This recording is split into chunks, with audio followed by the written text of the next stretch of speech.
آیا تاسو ته پته شته چې په هر موبایل کې خپل یو پټ اپ لاک هم موجود وي؟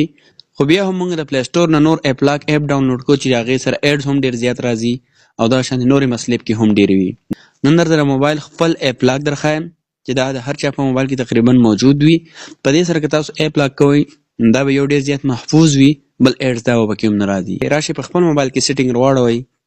ملګرو چې څنګه هم سیټینګ راواړوئ له ښکته به راشئ، پاسورډ اینډ سیکیورټي آپشن به وي، په دې به کلیک واخلئ.